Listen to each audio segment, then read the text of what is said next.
What's up, y'all? If y'all are new here, my name is John Hart. I'm an independent artist based out of Mississippi. The purpose of these videos is to document the day in, day out process of what it looks like to try to build an artist career independently.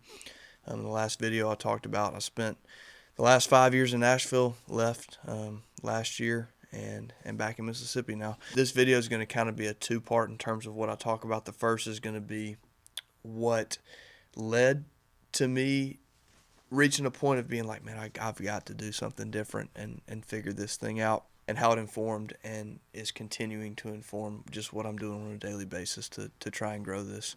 So the first 5 years, and I'll say 5 years because it was technically a 5 year time period. There were those 2 years of COVID that I feel like they kind of don't count. So in some ways it's felt like three, but in terms of just having some degree of an identity as an artist, I'll say 5 years. And in those first 5 years, when I moved to Nashville, I just did the standard kind of meeting people, making connections, figuring out who to record with and stuff, and then a lot of horizontal touring. And when I say horizontal touring, I mean basically touring with people that are at the same level, roughly the same level of reach that you are. So listeners on Spotify, followers on social media, stuff like that. And there's a lot of benefits to that. It allows you to cut your teeth playing live and really dial in your live set. It allows you to meet people and make friends and connections, which is always a good thing, regardless of whatever it is that you're pursuing. And it's also great because it's much easier way to start to play shows than, trying to land big opening slots, for bigger acts if you don't have a following, or a big enough following to at least peak.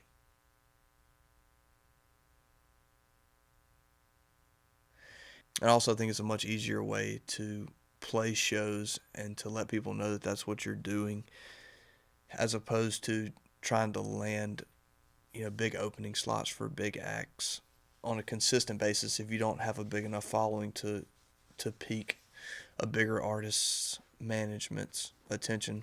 So I don't have any regrets about doing that. I think it was necessary for me. It just reached a point to where it wasn't sustainable anymore, and it was preventing me from releasing music, making merch, making content. So there are some downsides to it that I realized kind of on the back end of that 5 year period towards the end. So I'll talk through those, and I've just got some notes here, and it will be more efficient this way. So the first thing that I realized is there's just a lot of emotional tax that can come with promoting shows, and that just can be exhausting. So there's a general mental tax that tends to occur when you're anticipating something, right? Like you're thinking about it, you're running it through your mind, and it, if nothing else, takes your focus singularly to that for a certain period of time, which in my case would kind of keep me from being able to focus and really be creative on other stuff. There's also the stress of coordinating logistics, like leading up to it and day of show. And then there's the emotional tax of hoping that people will show up and support what you're doing, and if they don't, kind of dealing with the come down after that. And then there's the actual time involved that can be a downside if you're looking at like time as a commodity and a limited resource, which it is. And so you have the actual time that you're like on the road playing the shows. You have rehearsals leading up to it, and then you have, kind of or at least I did, the post tour come down. There are probably some people out there, some personalities that can be on the road and come back and just hit the ground running. I'm not one of them. Whenever I got off the road for any kind of extended stretch, I'd come back and not want to talk to anybody for like a week. And it's not because it wasn't good. It's just because as an artist, you're an independent artist, you're just responsible for a lot. Like it feels much more. It never felt like a glorified, vacation or something for me. It was always kind of a business trip, and I loved it. I love playing live. I love being out on the road, and I think anybody that's come to one of our shows can pick up on that. Like we put everything that we have into it. But like, you're responsible for coordinating logistics. I did most of the driving because I felt like I wanted my guys to be comfortable, and I felt like that was my responsibility, being present and engaged every time that you talk to somebody. And everything on the road just kind of, it's objective driven, or it was for me, and it just, honestly, a lot of it just felt like a one big whirlwind. And so when I got back, in order to get back to a place where I wanted to be creative again and where I felt like my social battery recharged, I would just have to spend some time like to myself, not thinking about stuff and not working on stuff, in order to kind of get back to that place. So pretty good bit of time was being used up where I could have been using that time on other things that could have set me up for more growth than what touring and playing the shows was providing. The third main downside is that it's really hard to make money playing on the road.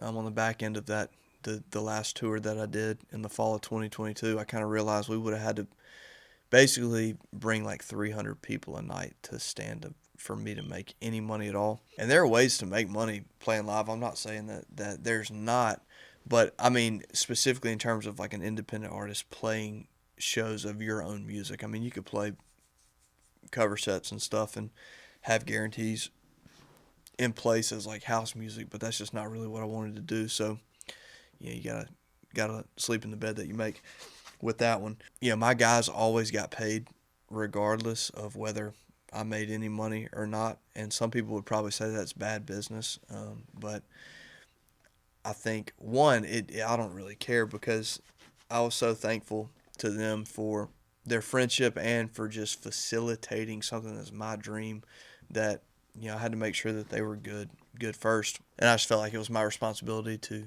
take care of them. And I still think that. I will always think that. When you go, like, I can't remember if I said this in the last video or not, but that tour that I did in 2022, I think I went like $4,000 or $5,000 out of pocket to make it happen. I have no regrets there, because losing that much money in such a specific and short amount of time, like a 10-day period, really forced me to reckon with, do I want to keep doing this? Am I cut out to do it? And if so, what do I need to be doing differently? Because I think prior to that, when you're just piecing shows together on, a 2 or 3 day run here, and then next month, a couple shows, it's really easy to not realize how much money you're losing, and to see the impact that that's having on preventing you from being able to consistently put out music, which I think with the way everything's set up with media stuff now, like, and how fast paced everything is, there needs to be a consistent stream of putting stuff out, because that is ultimately what gives you, I think, the best shot to grow as an artist. So in summary of that, number one, I'm really thankful for all the time that I had on the road. It made me better as a musician. I've made some of my best friends from doing that. And I've met just a bunch of awesome people and connected with people that came to the shows along the way. So I'm very thankful for that.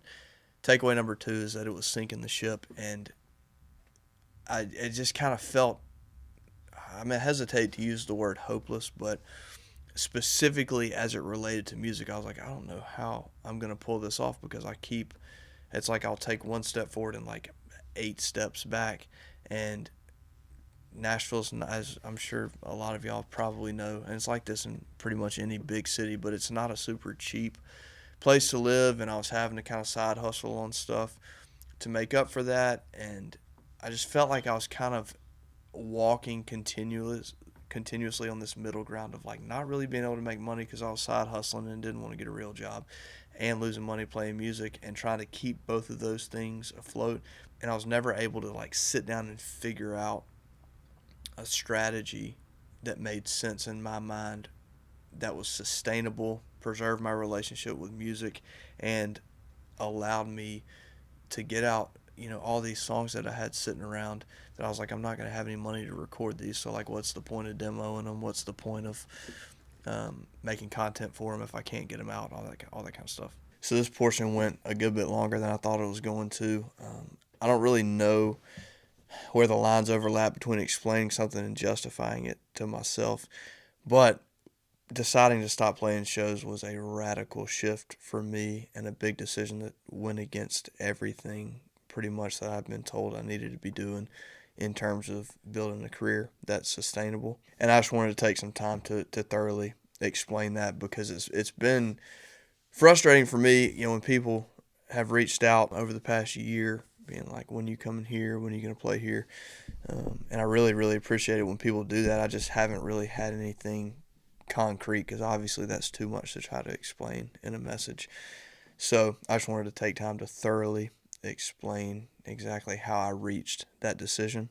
And hopefully, if you're in the process of trying to figure out how to build the life that you want to have, like I am, that you got something from the video, because I do think that there's a certain element of universality, if that's the word, in trying to figure out what your strengths are, what you're good at, and how to use that to your advantage so that you can be efficient and strategic with the time that you spend. So I hope that there was some stuff that you could relate to on that. What was going to be the second part of this video is just going to be the next one, where I talk about how all of that led me to a lot of alone time and a deep dive in trying to figure out what those strengths were and how to use them, and what that looks like for me now in terms of how I'm spending my time. So anyway, love y'all. Thanks for being here. If you want to subscribe, getting monetized is not like crazy far out of reach anymore. So if you want to support in that way, that would be awesome. We're kind of approaching the 1,000 subscriber mark, so that'd be super cool if we got there. Yeah, love y'all. See you soon. Bye.